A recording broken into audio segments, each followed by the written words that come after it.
Mel Albin. I'm the host and the founder of the Jazz Confusion My Power name Hour. is Dion Parson, and I'm honored to share my passion of music with you, our listening audience, through my cultural heritage.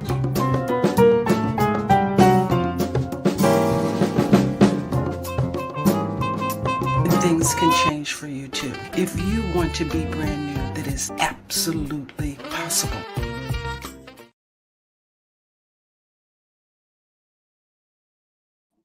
Hello, everybody, and welcome to the Jazz Confusion Power Hour. I'm your host, Mel Albin, and I just want to let everybody know who may be new to the show because we have already close to 100,000 people already logged in.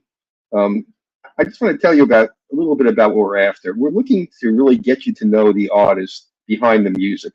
You know, the music that you love, it doesn't just come out of thin air. It's years of dedication and hard work. And, you know, oftentimes the artists that you hear have lives that go far beyond their music. And I like to bring that to you all the time.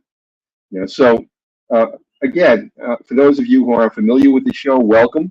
You know, some of our past guests have included people like Eric Roberson, Annie Lennox, Billy Ocean, Raheem Devon, Mesa, Felix Cavalieri. You know, I could go on and on. We've had about 90 guests so far, and they're some of the most elegant and wonderful musicians you'll find in jazz crossover. Basically, we do anything that touches on jazz country, jazz rock, jazz gospel. So I hope you enjoy the show. If people that have been watching make comments all the time, you're welcome to comment. You can go to the station, source dash source source dash radio.com. And when you log in, when you click on it, you'll see there's a place for you to make comments and you can watch the video. All right. This week is no exception, you know, to the kinds of extraordinary guests that we have. Tonight we have a songwriter, a vocalist, a wonderful vocalist, now a producer, and he's also toured while he was in college with the Morehouse Glee Club. He got into acting in the Disney Hong Kong production of The Lion King, and then went on a national tour for The Color Purple, playing the role of preacher and old master. Clearly, this talent transcends music. His acting credentials include appearances in popular TV shows such as S.W.A.T. Station 19, The Flight Attendant, Henry Danger, and Grace and Frankie, showcasing his multifaceted artistry. If that isn't enough, you can also add 15 plus years serving as a narrator for the multi-platinum selling rock group, the Trans-Siberian Railroad. He's one of the finest blues jazz artists of the past decade with a silky smooth voice that's 4 octaves, which is unusual in its length. And I would describe it as a combination of Gregory Porter, touches of Luther Vandross, a hint of Lionel Richie, and a little bonus that Bruno Mars thrown in too. His recent hit, Mystery, his current hit, featuring Gerald Albright, has been #2 in smooth jazz on iTunes. So please welcome the wonderful, accomplished artist and special guest, Philip Brandon. Hey, how's it going, Mel? Good, Philip. How are you? I'm doing quite well. I'm so happy to be here. Thank you for having me. It's a pleasure, you know, and I've just been sharing the accolades of, you know, your marvelous career, and you're still so young and you have so much ahead of you. I just want people to get to know you because your music and who you are, you know, when they come together, people appreciate the music even more. I appreciate that, man. You were reading off the bio. I had to look around. I was like, oh, who is this guy? I want to meet him too. Well, I just met you a few minutes ago for the first time, so it's really a pleasure. I'm glad you're here. I'm glad we can meet face to face. You know, I like to start off, Philip. I always ask our special guests, what's cooking? What's going on? You know, what music you may have dropping soon, you know, gigs, special appearances. So why don't you fill people in on 2024? So 2024, I'll describe it as the year of getting myself out there, introducing myself to even more folks. So we released Mystery, and that's featuring Gerald Albright just a couple months ago. Really excited about that. Have gotten some really great feedback. We have another single coming out in, I believe it's July, either June or July, which I'm really excited about. And then we have an album coming out at the top of 2025.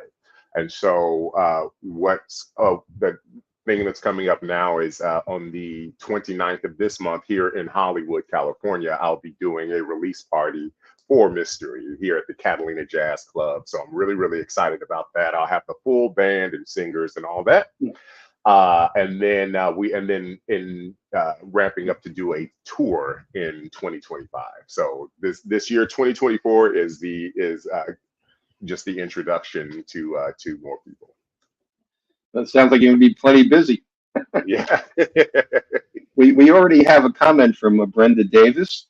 Yeah. Bfrandon is my top male vocalist. He's very talented. He's also an actor in theater, commercials, TV shows, movies. He's amazing. Oh, thanks, Mom. That's my mom, everybody. That's your mom. That's Mommy. Yeah. Of course, she's going to be the first comment. I love that. That's great. Well, at least she knows you're talented. Yeah. I get it honest. For sure. That's great. So. I'll keep them up there for a while. Yeah. What I want people to know, Philip, is a little bit more about the person behind the music, who you really are, some of your history, how you got to be a vocalist in the first place, and how do you get to be number 2 on iTunes? That's big. So, did you come from a musical family? Yeah. So, Mom, perfect segue. So, my mother is a singer. And so she sang and toured with Ray Charles. And so growing up, I had so much music around me. My father, he wasn't a singer, but he was just a music lover, overall music lover. And I always tell the story that in my first, and this will probably give away the age a little bit, but my first piece of music was a 45 that my dad gave me. And it was Ashford and Simpson, Solid as a Rock. Back in the day, and I just used to play it over and over and over. So I mean, there was music all over the house at all times, and so I was always inspired by different music. And I always say that I kind of felt that I was born later probably than where I sit musically, because I just love old school feel good music, so R&B, soul, jazz. And things like that. So yeah, that's kind of where I got started as far as singing and things when I was younger. Well, just to make you feel younger, I remember 78 RPM before they had 45s. Oh, okay, fair enough. And 33 and a third were the LPs. Oh, wow, okay. That's the LP record. You were 33 and a third. They weren't even 45s. So, okay. Well, let's talk a little bit more about your development. In public school, did you participate in band, chorus, anything? Yeah. So no, when I was in I would say from kindergarten through 12th grade, I was very shy. So I did. I went for high school. I went to Venice High School, and I studied Japanese for 4 years there, the international magnet there, the foreign language magnet. And it wasn't until college that I got the bug, if you will, for performing and saying, "Oh, this is cool." Now, granted, I'd done talent shows and stuff while I was a kid, but nothing on a grand scale as far as like, "Oh, this is exactly what I want to do. I'm focused. I know exactly what I want to do." I always had a very strong point of view, but I didn't necessarily know what my voice was in that, if that makes any sense.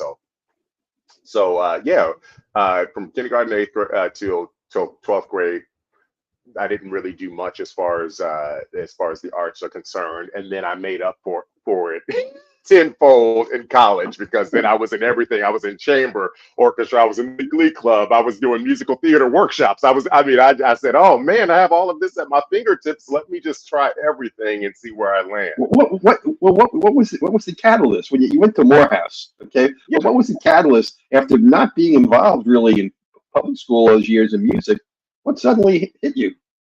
So as you said, I sang in the Morehouse College Glee Club, and through them, they offered me, even though my degree is in marketing, so I was a business major, but through them, they offered me a scholarship to sing with them, and in that scholarship, we were required to tour every spring as ambassadors for this school, and so in me doing that, I kind of it kind of opened up turned on the bug for me, if you will, and got me to thinking, man, people are bringing us to these institutions and bringing us to these venues, and this is really cool. You can actually have a career out of going and presenting your art to others, and so that kind of was the turning point, if you will.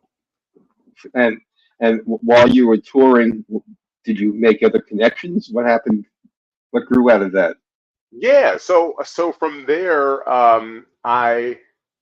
if we back up right before Morehouse, I went to a junior college here in California. I went to Santa Monica Community College, and so that's where I did the chamber choir. I did musical theater workshops. I did all kinds of things, and I started singing with an a cappella group that I met with some guys out of there, and it was called All Right, and we would go around singing the national anthem at different sporting, sports teams and games and all that kind of stuff.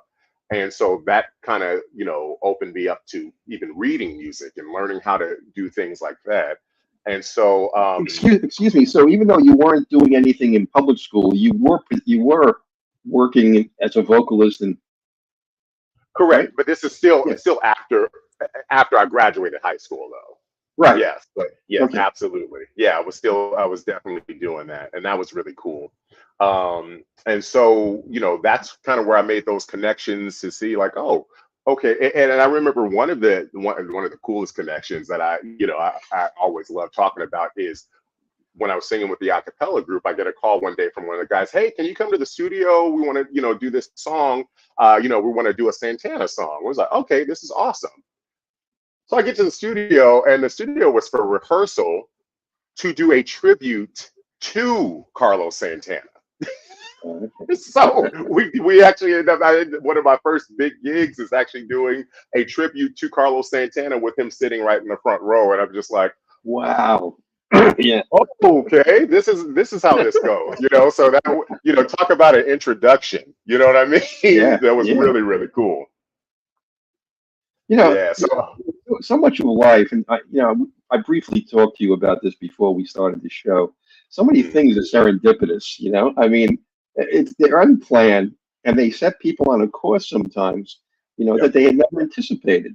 Now, even though your mom was a prominent, if you worked with Ray Charles and you had a music family, it doesn't mean you're going to end up in music. And you're a marketing major at Morehouse, but in between high school and Morehouse, you had these opportunities that developed. And another thing that I think is really important, and I think it's underestimated a lot, is where a person is born and how the culture helps them to develop who they are. California is probably a logical place to run into Carlos Santana. If it was Des Moines, Iowa, probably not. Right. Yeah. Right. Yeah. So, and California was a center of music. I mean, a big center of music. So, these kinds of things that happen, they're not purposeful, but they're logical in terms of the opportunities they presented to a lot of artists, and you took advantage of it. Yeah, for sure. So what happened after that? Go ahead, tell us some more. Yeah. So and it's so funny. I'm born and raised in Inglewood, California, so I'm definitely Southern California guy through and through. And I think one of the funniest things is a lot of people who think, oh, you were born in LA, like, okay, that's you were right in the center of Hollywood, obviously. And I tell people all the time, locals who are actually like born and raised here that's completely separate from the industry. It couldn't be further away. The only time I would actually go and see Hollywood is when people would come in, family would come in from out of town, and we would take them over to visit Hollywood. And then I'm taking pictures like a tourist myself because I don't go over there. You know what I mean? There is the logical side to that, because definitely everything was at my fingertips essentially. However, it's not always. There is a reason that the industry is comprised of the people who live in LA, and the industry are comprised of mostly explants.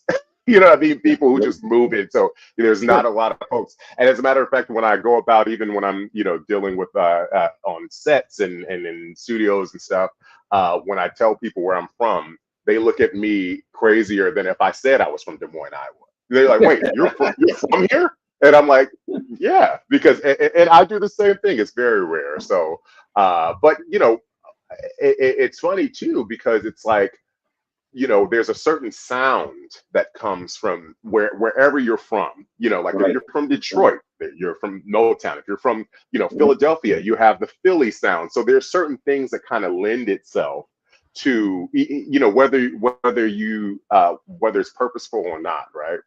And so, California kind of has it's very more laid back vibe. And so a lot of times people say, okay, once they hear my music, they're like, okay, I can see that, because, you definitely is very smooth and laid back. I feel like I'm driving along the ocean and, that kind of thing. So.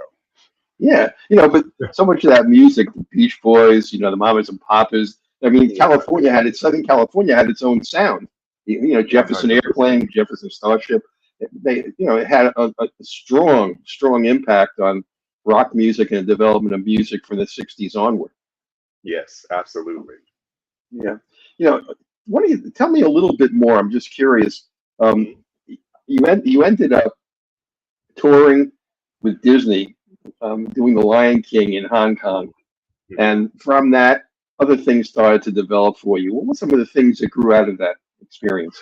So one of the things I always like, the reason that was such a pivotal point for me was that was the first time that I had done a musical where the first time that I acted, where I had lines and I had, I had a song and then I had lines and there were, and so that kind of opened up a whole new can of worms in the best way, because I said, oh, wow, this is something else that I'm capable of doing. Before then, I don't want to say I was just a singer, but that was what I knew, that music and singing and that was what I knew. And so it opened up a whole new world of expression for me, and that's what lended me to being able to even audition and go into, and, ended up booking the Color Purple National Tour because of that show in Hong Kong, because I said, oh, this is possible. And so that's what lended itself to that. So you ended up then doing the Color Purple and touring, and from there, when did you start your recording career? Okay, so we did. Okay, so if I'm going back on the timeline correctly, so we did Hong Kong. While I was in Hong Kong, and this was around the time that like YouTube and all of that was pretty new still, right? And so I did a song or clip from the show in Hong Kong, and I put it on YouTube. And so this was 08, 09, somewhere around there, right? And so while I was in Hong Kong, so the reason I say the year is it was very pivotal to the fact that we didn't just have worldwide cell phones that we just kept on no matter where we went in the world. So the cell phone I had from US was turned off, and I would check voicemails like once a month or something like that, So I got this call, and I kept getting this recurring voicemail while, when I would check it. And it was from someone that was like, hey, I'm with this rock group, and, we saw your video on YouTube. We loved you. We'd love to chat. And at the time, I'm just like, okay, yeah, rock. I'm like, I'm the furthest from rock is what I'm thinking. So I'm like, this must be some kind of spam. Okay, never mind. So I didn't return the first, arguably 2 voicemails. So then I get like a third or fourth, and they're like, they're like, okay, hey, we're trying you again. We really, would love to chat with you. And I'm like, oh, the tone of this does not sound like a telemarketer. Let me let me reach out. And so that ended up being one of the talent coordinators for the for the Trans-Siberian Orchestra.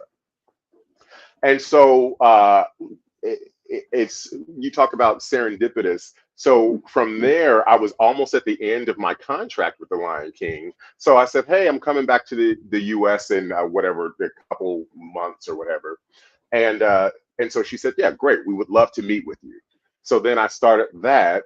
And so I got back to the US in 2009. And by 2010, I started my career with the Trans-Siberian Orchestra. You know what I mean? And what did you do with them? So I started out singing with them, and I did some backing vocals on some of the various albums and whatnot. And while I was having a conversation with the producer, just asking questions, hey, okay, so you want the song to go like this? You want me to go up here? He's talking to me, and he's just like kind of looking at me a little odd, and then I'm just like. So, okay. And then he starts, he goes off and starts whispering and then this, that, and the third. And then he comes back and he's like, and then I see all these people run off and go get stuff. And I'm like, what's happening? I just asked one question, but okay. So they come back and bring me a script, and he's like, hey, boss, would you mind just reading this? And I'm like, again, I'm still thinking singer, like, okay, do you want me to sing this? He's like, no, just read it. So based off of my speaking voice, of me asking questions to him, he wanted me to read the script, because there is it's like a rock opera, essentially. Right. And so you have the narrator who comes out and tells the story, then you have songs. So that's how I started as the narrator for the Trans-Siberian Orchestra, by me asking questions about the songs that I was singing. And, here we are 15 years later with that. That was such a cool story to me. Remember what your teachers used to say, there's no wrong questions. There are no wrong questions, So, and especially, I guess, if you're using them in your regular voice. So, yeah. So I'm glad I wanted to segue this way, because I want to talk about your voice. Will Downing, who everybody pretty much knows who Will is. He said about awesome. You, what a voice. Okay, and he said he has everything you want in a vocalist. The Magic Street Journal wrote. Your writing is impeccable and the vocal performances are magical.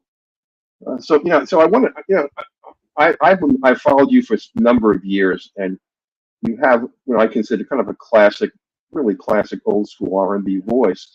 And one of the songs that is now your recent hit, your latest hit, Mystery, and it features Gerald Albright, another one of my real greats. Now, why don't you tell everybody a little bit about the background to this song before we play it for everybody, so people can hear your music? How'd you come to Gerald Albright, and how'd the song evolve? So, okay, 2018, I got the wonderful opportunity to open for the Manhattan Transfer here in Beverly Hills, California. And, I was just over the moon about it. I said, oh, this is incredible. Like, wow, I'm in this huge theater. I get a chance to open up for these legends. This is incredible. And then after, my set, I got a chance to meet them and then go and watch the show. So during the show, they start singing a song that was so familiar to me. And, from the beginning of it. And so I said, I'm listening. I'm like, oh, wait, I remember this song. And I was like, oh, it's Mystery, And so, I'm like, yeah, that's right. They did it first in 1983, And so that's what got the wheels kind of turning, because I was like, wow, that was something that I don't hear it a lot, but it's very familiar. I know it. And then obviously we know that Anita Baker did her version of it in 1986, right. And it was, wonderful as well. And so when I was thinking about doing a song, because I don't get a chance to do a lot of covers, when I was thinking about what would make a good cover, I said, okay, something that is familiar, that people will recognize, but something that's not overdone, that you're just, that would make people say, why are you just doing that again? It's like, Right. And so I thought Mystery was such a wonderful candidate for it. And then I was thinking, what would make this really special? I said, oh, well, if I got a chance to get, a horn player on it, I think it would be awesome. And so now you fast forward to, we had, a little small thing that happened in 2020 that, a few people may remember. And one of the things that happened in 2020 after the whole pandemic is I said, you know what, shoot your shot. Like, you won't know unless you ask. So I think it was like 21 or 22, I ended up reaching out to Gerald. And I just said, I'm just going to do it. I'm going to send the email and just see, and we'll see. And he responds. And I'm just like, that's an email from Joe. Okay. And again, I do the same thing like with Trans-Siberian Orchestra. Is this spam? And so, we started the conversation then. He agreed to do it. And I mean, I think just about anyone who's close to me knew when he said yes, because I mean, I went screaming to everybody, oh my goodness, Gerald Albright said yes. So that's kind of how that started. That's the story of how Mystery. Did you arrange the music? Yeah, so this is my first time producing and arranging in totality. And when I say that, I'm saying that the entire concept is, it was kind of funny, I'm getting Gerald Albright asking questions to me like, so what did you want me to do here? And I'm like, yeah, okay, like tell him exactly what I wanted, and he was so gracious enough to do it. So it was really fun, and it was exciting, and all of the things that are very difficult because you're dealing with different musicians and different points of view, and I think this should happen here and we should do this here. But it ended up landing in such a really cool place, because one of the things when I write music is I always write from a place of, there's two things I write from: either what the music video is going to look like, or how I would perform it live. Right. So when I was going through the arrangement for Mystery, that was the thing I was thinking, how would I perform this live? And that's kind of what lended itself to the arrangement that ended up coming out of it. Wonderful. I really wanted people to understand this. This is your first full production as vocalist, arranger, producer. Yes. Okay, so let's play Mystery for everybody, okay? And then we can come back and we'll talk a little bit more about it. Sounds great.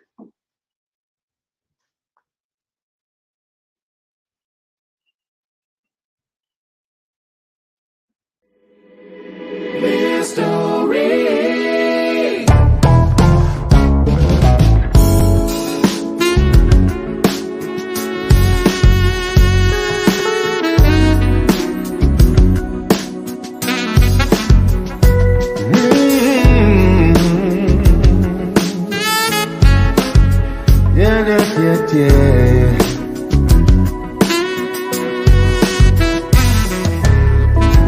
Turning back the hands of time, holding on to misty memories, chasing shadows through the night, trying to find my happy ending.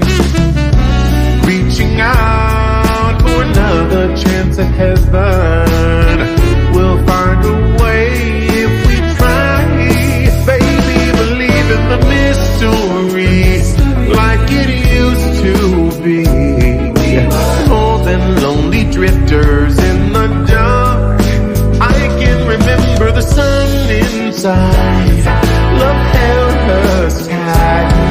I need to feel your magic here tonight instead of tearing apart.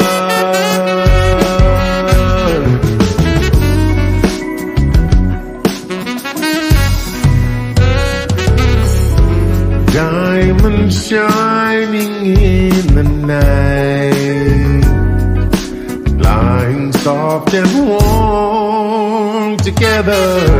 Only images survive. Can't my dreams go on forever? Oh, there's still time. Lock away your sadness. Let the secrets of love start to smile. The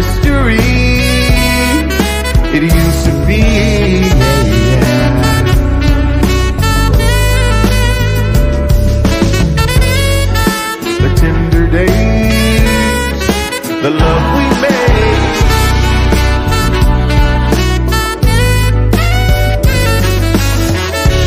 Lonely spirits seem to whisper in the wind. It's a silent song that's never meant to be. Since the dawn of time, the mystery never ends. We could find forever if we let love rise again.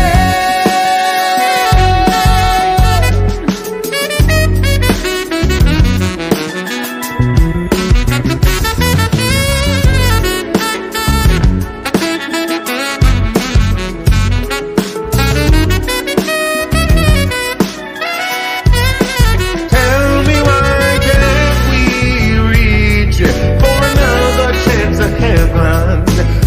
We could still find a way if we try sensitively.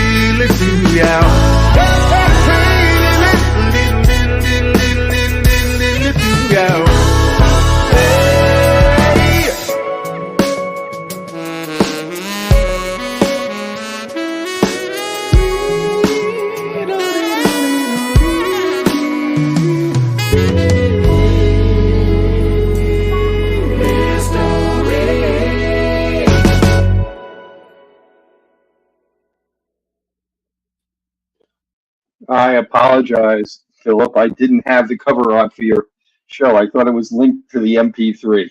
I Oh, apologize. it's all good. As Yeah, long as the sound was there. No. the sound was great. You know, we broadcast in Dolby True HD, Oh, so wow. we're one of the few stations that do that. So the sound was is always really clear.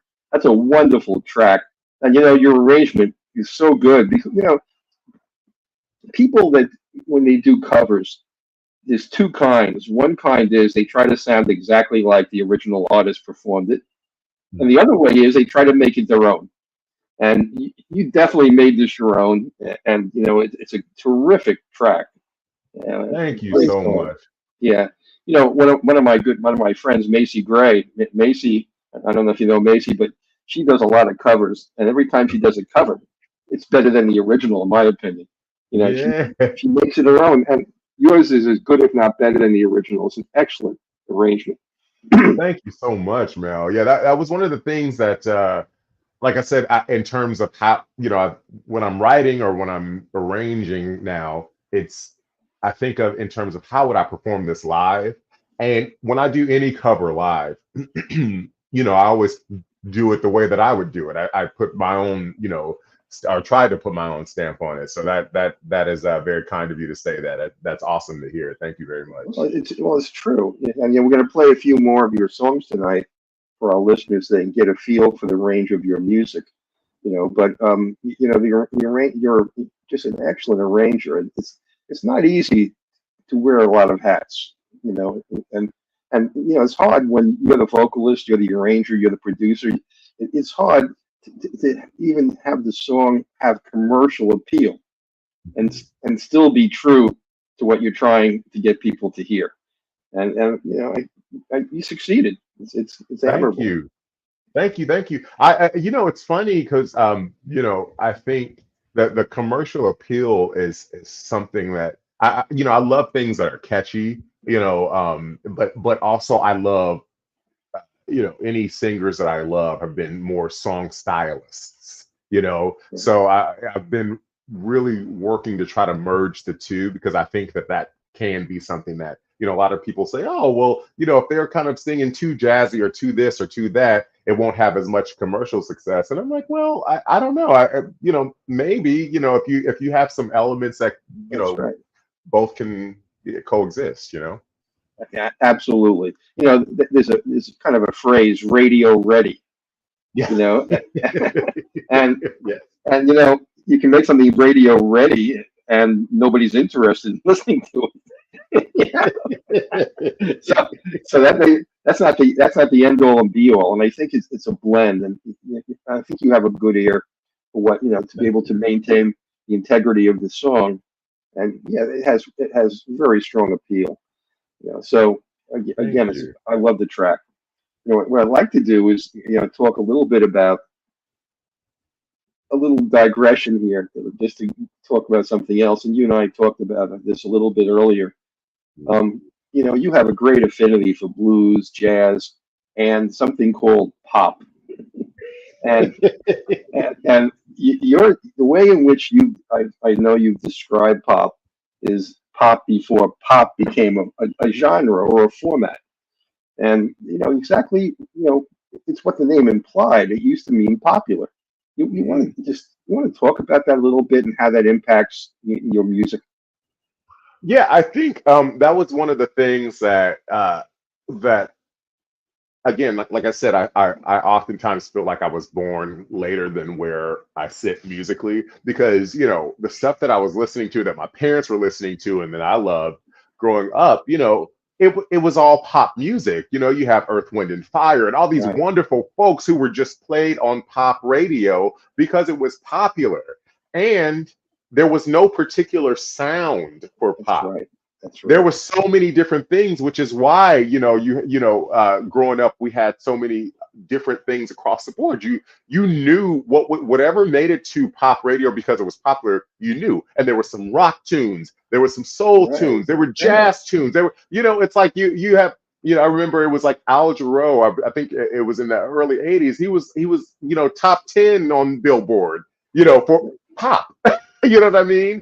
And so, but now today, pop has it's morphed into more of a sound, or more of a genre, excuse me.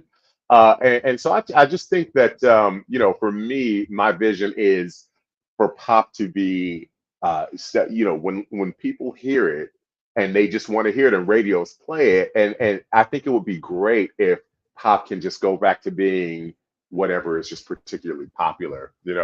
And so, Philip. I'm definitely in your camp because so much music has been crowded out by urban. And and and again, I'm not criticizing rap artists, or hip hop artists, but a lot of the instrumentation has been lost. A looping's taken place.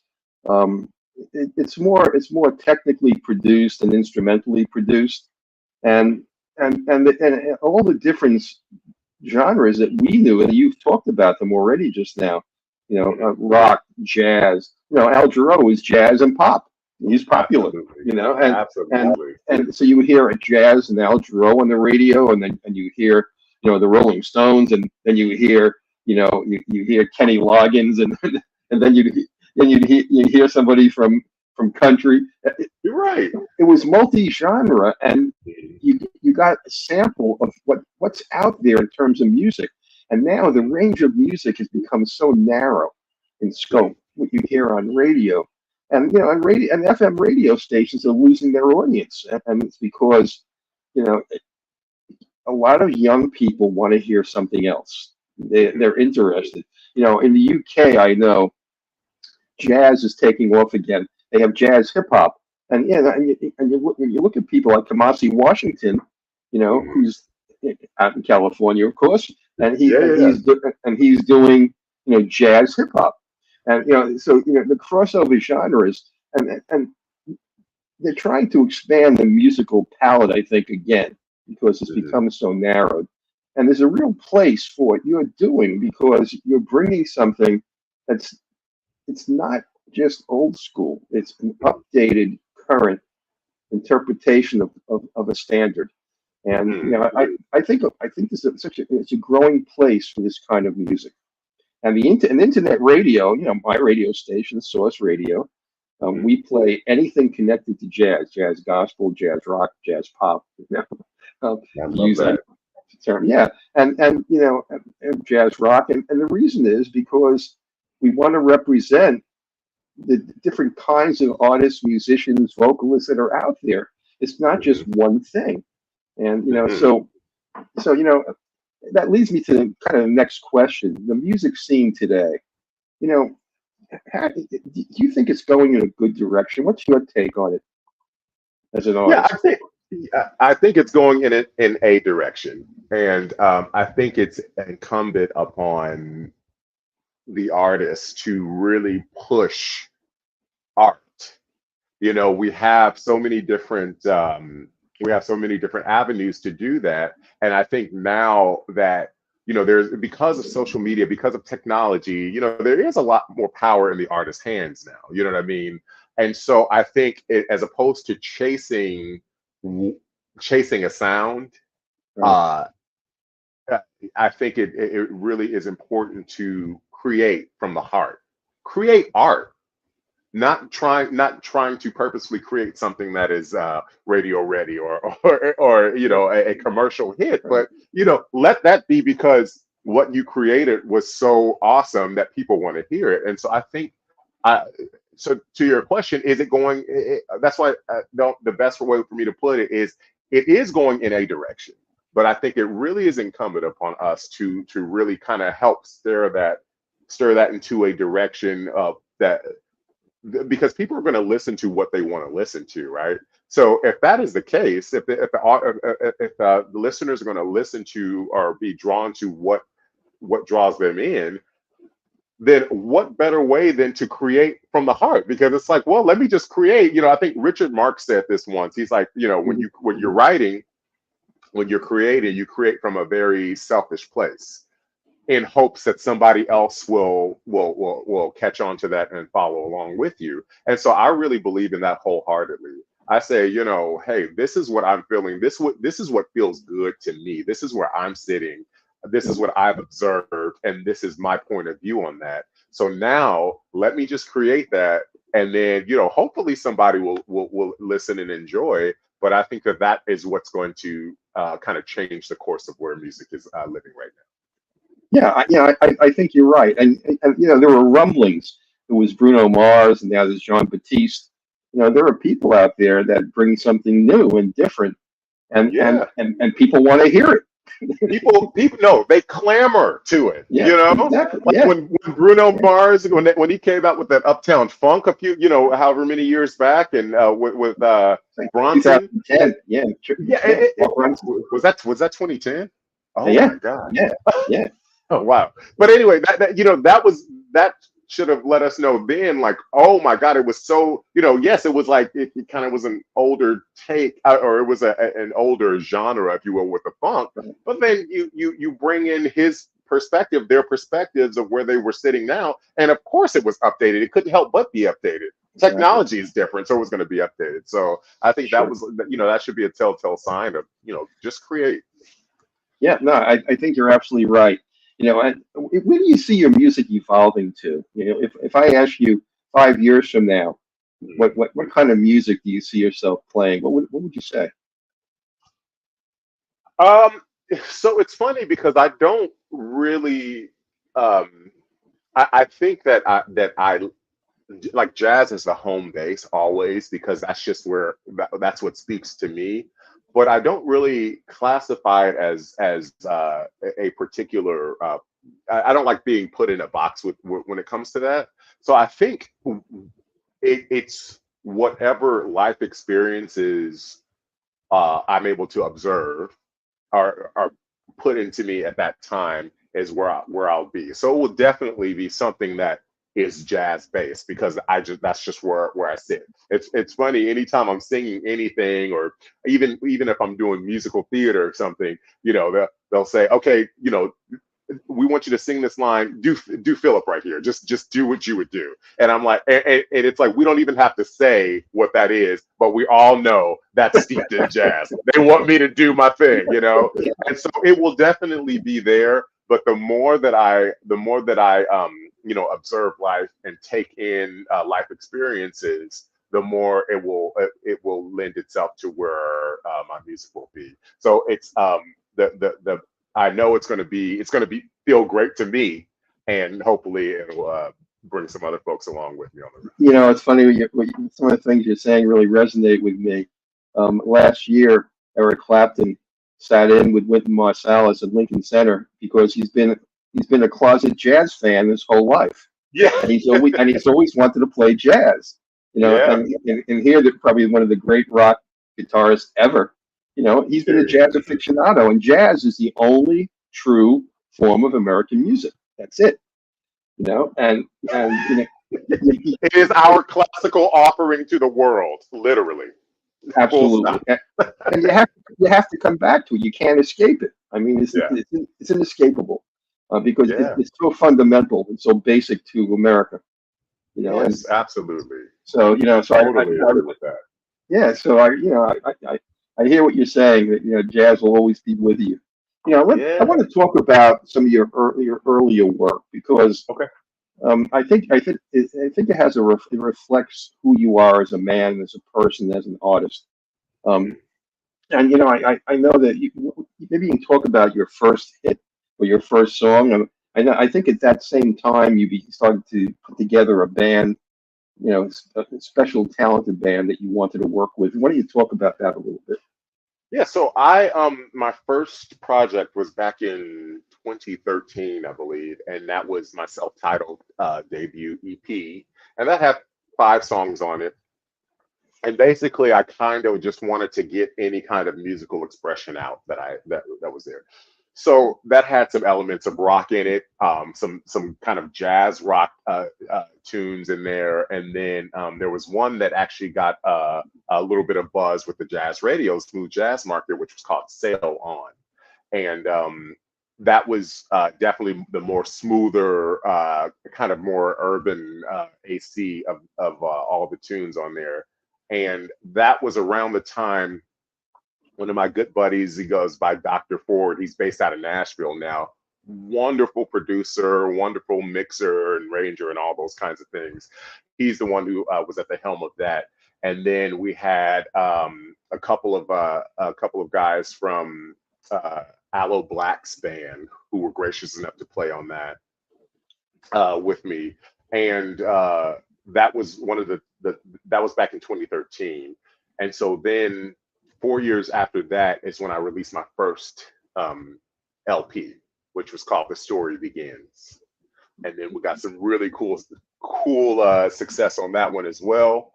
And that was where I think that one of the songs we're going to play coming up is off that one. That was my biggest hit, if you will, from that.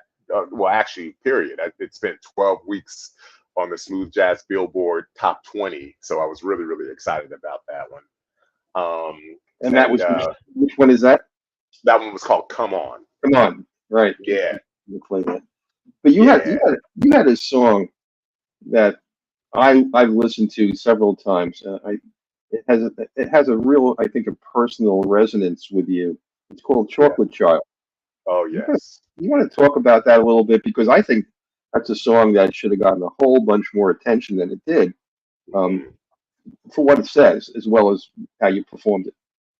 So it's funny because that has kind of, even though it didn't get as much commercial attention as I would have loved for it to get, that has kind of morphed into a tune that is almost like there's no way I can do a set without doing that song. And that came from I co-wrote that with Preston Glass, who actually produced it. And it had a very decidedly personal point of view. As a Black man, I wanted to get the opening line of that is "Little chocolate child, you were born of rich ancestry," and so it was kind of a reminder to, and even in the video, I got a chance to my good buddy Anthony Bryce Graham, he directed it for me, and when we were talking about it, I said I really want to speak to young Phillip. I want to talk to him. And so even in the casting of the actor, the younger actor, we really went through, and I say I want someone who has the essence of what it felt like to me being a kid. And so that was one that it was definitely very like I said, decidedly very personal point of view, but one that I thought that was very important for me to tell. And even though it didn't get as much commercial attention as I would have loved for it to, the fact that it's kind of morphed into this tune that it's like I have to do it every show is awesome. And the response we get from it live is like, wow. It's one of the big closers that I do. So it's such a cool thing. That's great. And let's play one of the tracks, from that. Yeah. Come on, you started to mention that. And after I play it, and I want to tell everybody, when I heard this for the first time, and it was when it first came out, it reminded me so much of Ray Charles and the kind of call and response, very choichy. Yeah. And also the cadence of Sammy Davis Jr. song. You bring back so much that you bring forward so well. And I think it's a wonderful song. So let me make sure I have the right cover on here. Okay, there we are. Here it is. And let's play Come On for everybody right now. Okay. Okay. Sounds great.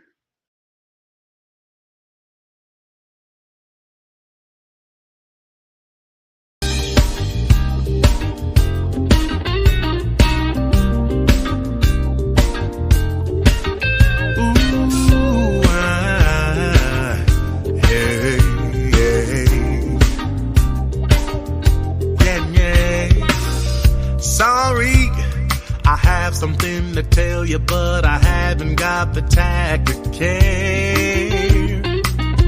Lonely is the way I feel about it when I decide I don't want to share.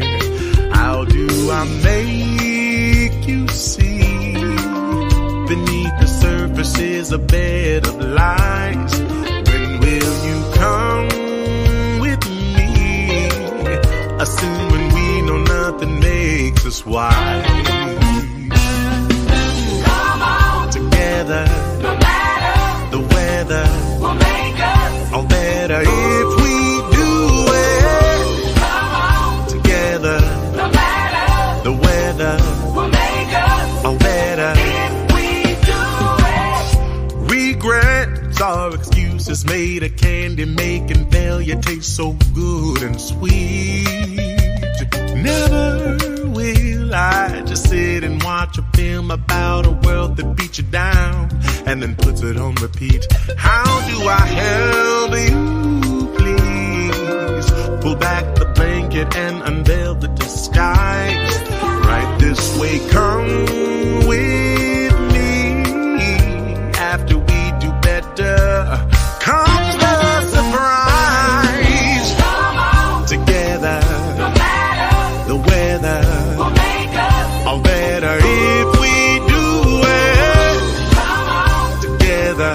No matter the weather will make us all better if we do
Love it. That's wonderful. Oh man. Great song. Thank Yeah. you, man. That is so good. That's one of my favorites, man. It just it makes me happy every time I Well, hear it back. we have a comment from John Burke. Love the groove. Uh-huh. It takes me backwards and forwards to a happy place. Hey, John, thank you so much, man. I hear you. I'm feeling this. I was grooving myself. I'm grooving like I hadn't heard it before. I'm like, oh, that's cool. That is a great track. Thank you, thank you. We're starting to run down in time, but there's a question I want Okay. to ask you. It's a thought question. Mhm. If you could collaborate with anyone from any century, any genre, an arranger, a composer, a vocalist, who would that be? Who would you like to be the fly on the wall or collaborate with? You know, it's funny. I think about that a lot, and I think Babyface would actually be at the top of Wow. that list. Why do I say that? He understands each idiom of genres that he works with. So it's like, you talked about Eric Clapton earlier, and he did that song, If I Could Change the World. It's like everything, no matter what song he has his stamp on, it is always going to be radio ready. It is Yeah. always going to feel very much like it belongs in that particular genre and in that space. And he has an incredible gift for writing just beautiful melodies. And because I love song Yeah. stylists, I just love melodies. So That's yeah.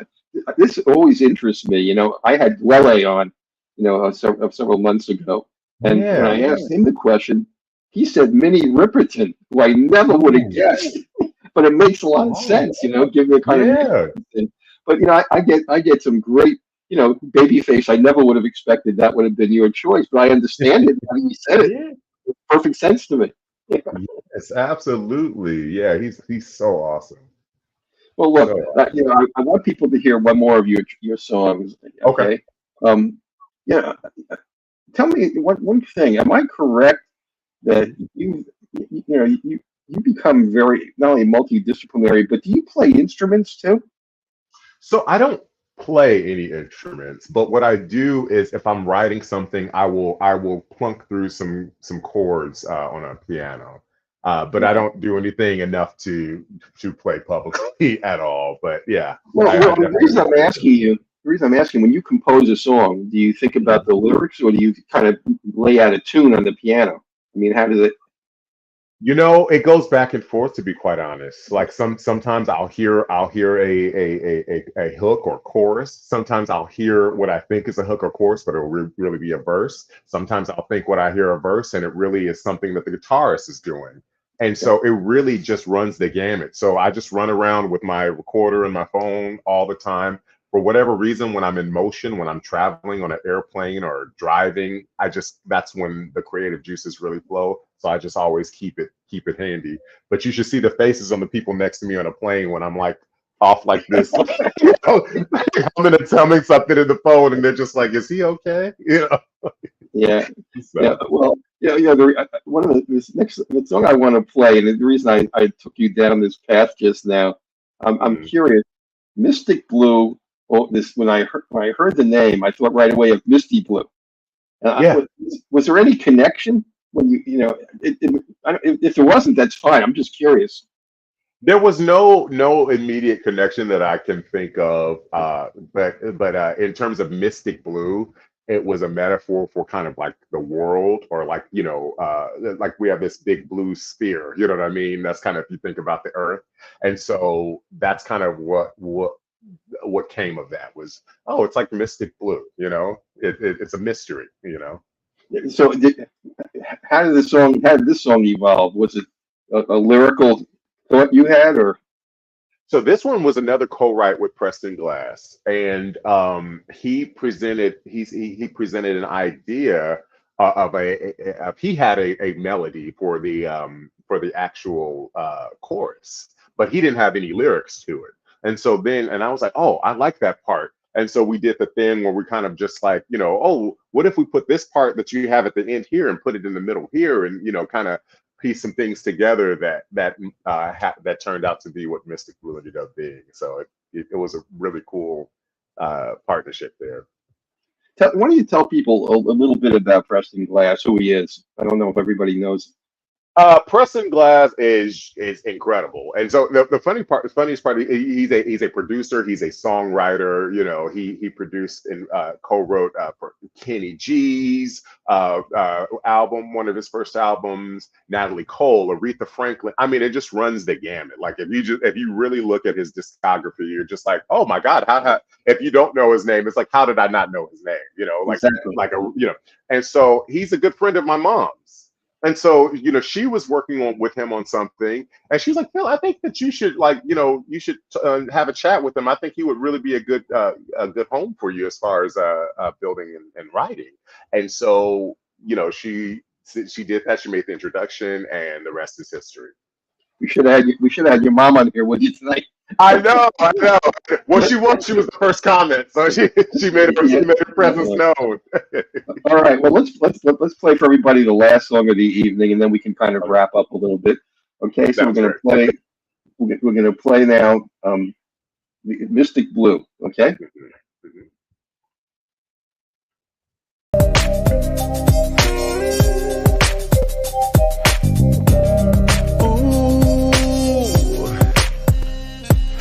Mystic blue, taking over all that's inside of you. Mystic blue, moving mountains of another hue. Moaning helpless and your mystic blue is there, taking over all that's inside of you. Mystic blue, mystic, moving mountains of another hue. Open your eyes in spite of what is new.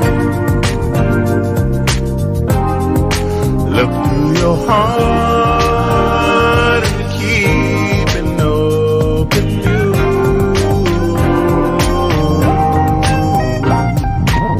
I was always told by many, but was never sold by any. I can go and do it all and have equal of the plenty. But then the day would come, I'd try and get me some. Finding out the hard way too is not always just 1 plus 1.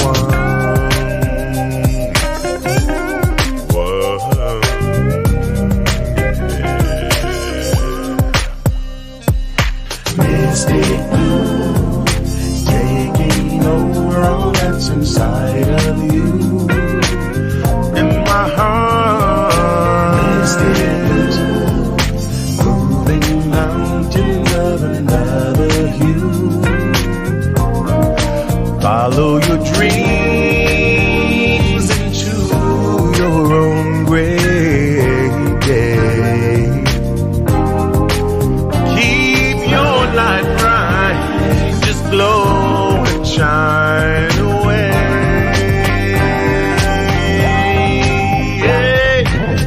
Holding fast to the story of love and truth and glory. Journey into where it's meant to find better territory. And now the day has come, I've still got more to run. Now with more than an epiphany of the total sum.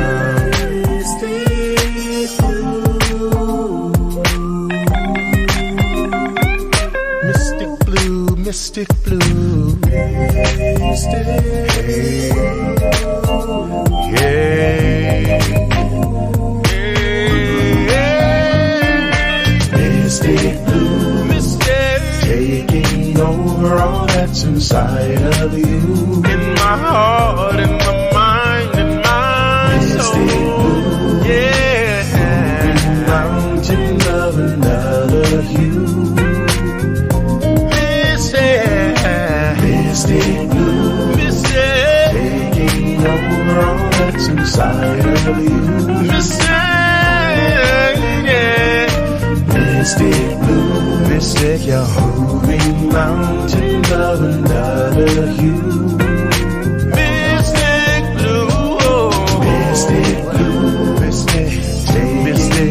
strong that's inside of you. Don't let it control you, Lord. Mystic blue, yeah. Moving mountains of love. Don't let it move those mountains. Mystic blue, and yes, taking over. That's wonderful, Philip. Great track. We have another Thank comment from Corey Cinders. We need more inspirational music for sure. Great song. Hey, cheers, Corey. Thank you. Thank you. Yep. Yep. Well, look, this has been wonderful, Philip. I really enjoyed having you on so much. And, there's so many more things we can talk about, but we're already running over time. So, I hope when you drop your next music, maybe you can come back again and we can play some more of your music and talk to you a little bit more and find out more about what you have in store for everybody.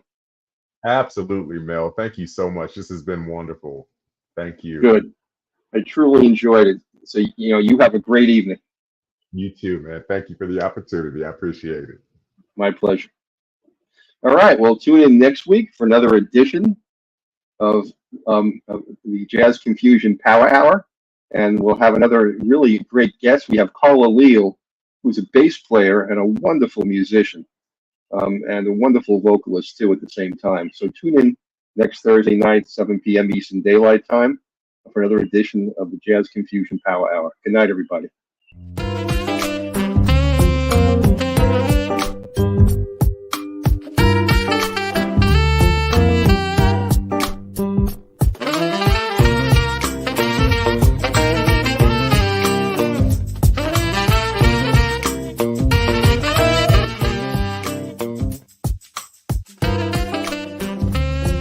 I'm Mel Albin. I'm the host and the founder of the Jazz Confusion Power My name Hour. is Dion Parson, and I'm honored to share my passion of music with you, our listening audience, through my cultural heritage.